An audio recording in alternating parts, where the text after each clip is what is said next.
6 días después, Jesús tomó a Pedro, a Santiago y a su hermano Juan y los llevó aparte a una montaña alta. Se transfiguró en presencia de ellos y su rostro resplandecía como el sol, y sus vestiduras se volvieron blancas como la luz.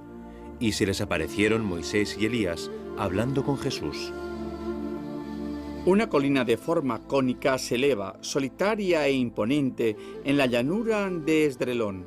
Es el monte Tabor, en árabe Jebel al-Tur, la montaña, sagrado ya para las tribus israelitas de Zabulón e Isaacar.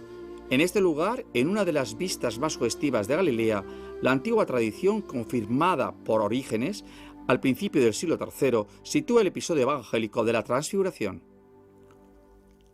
Los montes aparecen a menudo en la Sagrada Escritura como lugar de la revelación, símbolo de infinito, de proyección hacia lo divino. Ir hacia las alturas significa no quedarse quietos en el valle, sino disponerse al camino, aunque sea agobiante, para subir hacia una luminosidad más esplendorosa, al encuentro de un cielo más límpido y diáfano. En la magnificencia de la luz divina, en la grandiosidad del fulgor divino, los tres apóstoles contemplan a Jesús en compañía de Moisés y Elías, que en el Antiguo Testamento encarnan la ley y los profetas.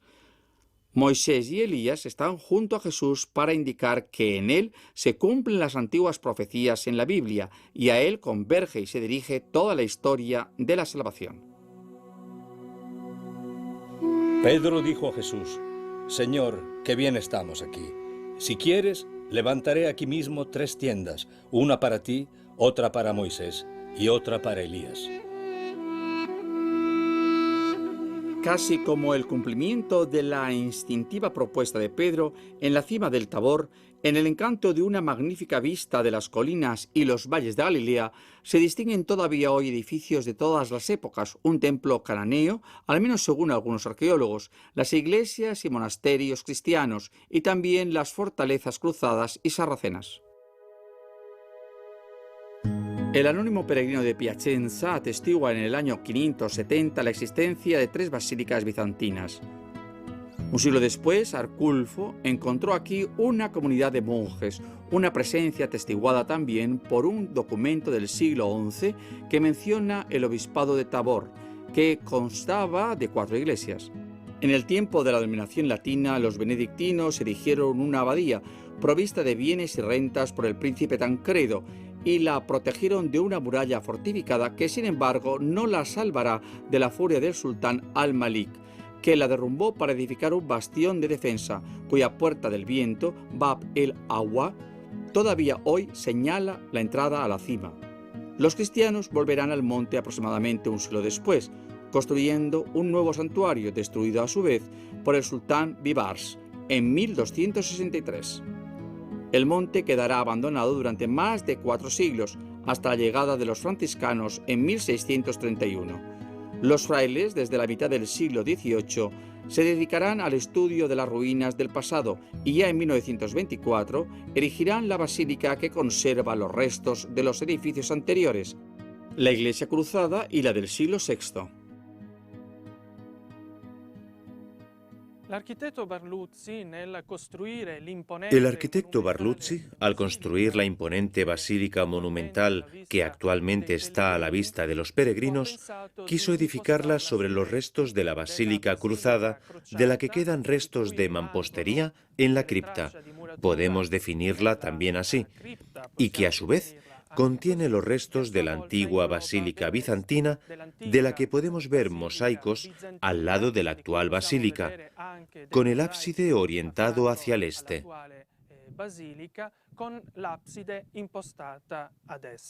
Es interesante notar en el interior los mosaicos que recuerdan otras, podemos decir, transfiguraciones del Señor en el momento de su nacimiento, de la institución de la Eucaristía, de su muerte y su resurrección.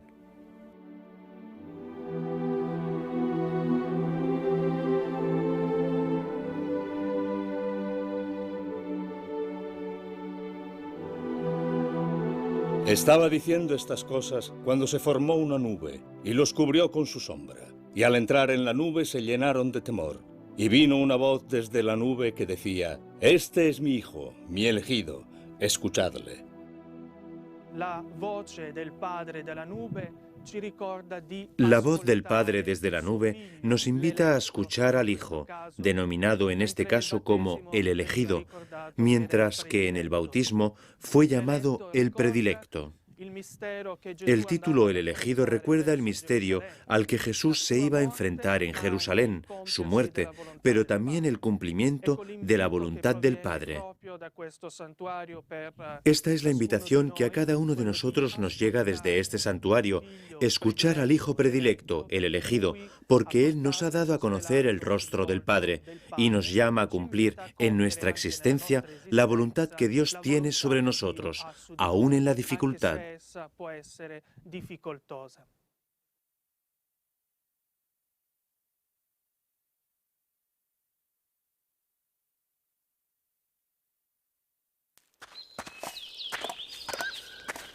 Mientras iban caminando, Jesús entró en un pueblo y una mujer que se llamaba Marta lo recibió en su casa. A 15 estadios de Jerusalén, aproximadamente 3 kilómetros, sobre la ladera oriental del Monte de los Olivos, Betania representa el último descanso para quien, viniendo de Jericó, subía hacia la ciudad. El sitio es el escenario de 3 episodios evangélicos de gran ternura y fuerza: el coloquio entre Jesús y Marta, la resurrección de Lázaro, la cena en la casa de Simón el leproso. Marta, Marta, te inquietas y te agitas por muchas cosas. Sin embargo, una sola es necesaria. María eligió la mejor parte, que no le será quitada. Marta, ocupada con el servicio, se preocupa de dar una hospitalidad digna a Jesús, mientras María está sentada a los pies de Jesús. Escucha, es la perfecta discípula. Aquí vemos a Marta como una verdadera prisionera del modelo de la mujer que la sociedad oriental imponía. La mujer estaba hecha para el servicio. Jesús, por el contrario, liberó a la mujer y aceptó que también ella fuera discípula. Esta es una novedad absoluta en el judaísmo. Los rabinos no aceptaban mujeres entre los discípulos. Jesús, en cambio, sí, acepta que María lo escuche. Está sentada como los demás discípulos. La antigua Betania corresponde al actual pueblo árabe Al-Azarille, del latín Lazarium, el nombre que dieron los cristianos a la aldea que a partir del siglo IV se formó alrededor de una gruta subterránea identificada por la tradición local con la tumba de Lázaro, el amigo de Jesús resucitado 4 días después de su muerte. Yo soy la resurrección y la vida. El que cree en mí, aunque muera, vivirá. Y todo el que vive y cree en mí, no morirá jamás. La idea de la resurrección no estaba aún muy aceptada en el Antiguo Testamento. Contamos solo con 2 textos, uno del libro de Daniel, otro del libro de los Macabeos, que aceptan la resurrección de los cuerpos. Jesús quería preparar a sus discípulos para aceptar la propia resurrección de los muertos. Por esta razón, poco antes de su propia resurrección, vino aquí para resucitar a su amigo. Desde finales del siglo IV se llegaba al sepulcro de Lázaro por el patio que estaba frente de una gran basílica cristiana de 3 naves, divididas por columnas y pavimentadas con espléndidos mosaicos.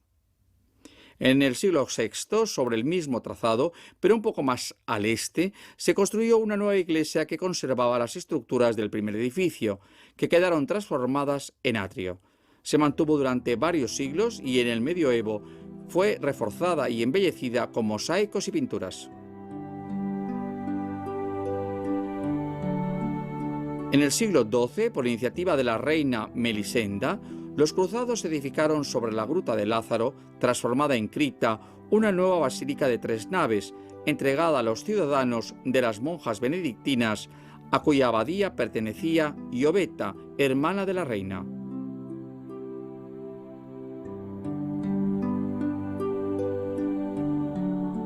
En el siglo XV toda el área fue incluida en una mezquita musulmana que dificultó el acceso al sepulcro a los peregrinos cristianos. Entre 1566 y 1575 la custodia de Tierra Santa abrió una nueva entrada para llegar a la tumba venerada sin pasar por la mezquita. Todavía hoy, 24 escalones conducen a un vestíbulo desde el cual, a través de una angosta abertura en el piso, antiguamente cerrada con una piedra, se desciende a la cámara mortuoria.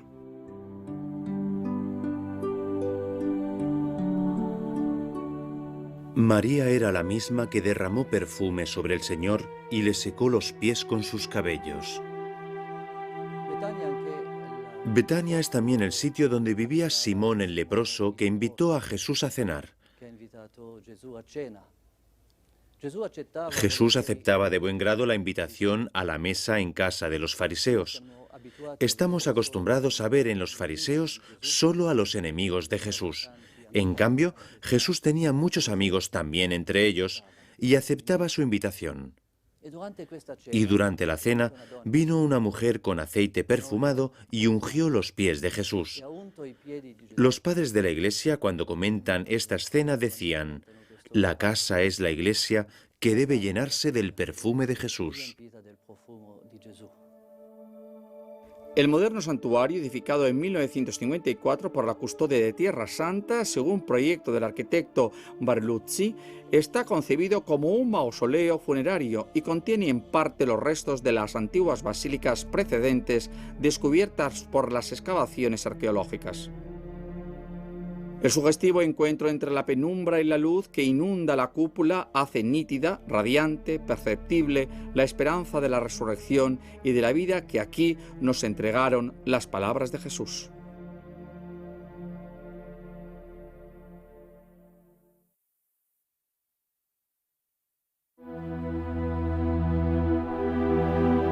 Cuando estuvo cerca y vio la ciudad, se puso a llorar por ella diciendo: si tú también hubieras comprendido en este día el mensaje de paz, pero ahora está oculto a tus ojos.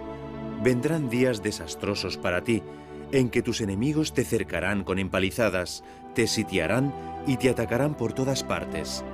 Te arrasarán junto con tus hijos, que están dentro de ti, y no dejarán en ti piedra sobre piedra, porque no has reconocido el tiempo en que fuiste visitada. Desde lo alto del Monte de los Olivos, antes de comenzar el descenso hacia Jerusalén, Jesús lloró por el destino de la ciudad. En el lugar donde la tradición sitúa el episodio evangélico, las excavaciones arqueológicas dirigidas por el padre Bellarmino Bagatti entre 1953 y 1955 condujeron al hallazgo de una necrópolis romana y bizantina con alrededor de 40 tumbas en cámaras de diferentes tipos, con numerosos osarios probablemente de los siglos I y II. Los siglos y los escritos, dibujados o grabados en los osarios, son un testimonio importantísimo de la comunidad judeocristiana de Jerusalén. A poca distancia se encontró una tumba que se remonta a la edad del bronce reciente, entre 1550 y 1200 a.C., con vasijas y adornos de diversa procedencia: chipriota, micénica, griega, armas y escarabeos, entre ellos uno con el sello del faraón egipcio Tutmosis III. En la misma área se encontró una capilla bizantina contigua a un monasterio y un oratorio dedicado a la profetisa Ana, con conspicuos restos de un rico pavimento musivo con decoración floral que padre Bagatti dató en el siglo VII.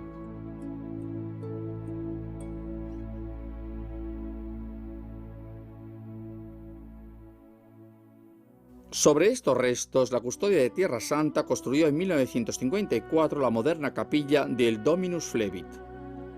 4 bajorrelieves traen a la memoria el afligido llanto de Jesús y su amargo reclamo a la ciudad, que se revela en una vista excepcional a través del gran ventanal situado detrás del altar. Jerusalén, Jerusalén, que matas a los profetas y apedreas a los que te son enviados. Cuántas veces quise reunir a tus hijos, como la gallina reúne bajo sus alas a sus polluelos, y no habéis querido. Por ello, se os va a dejar desierta vuestra casa.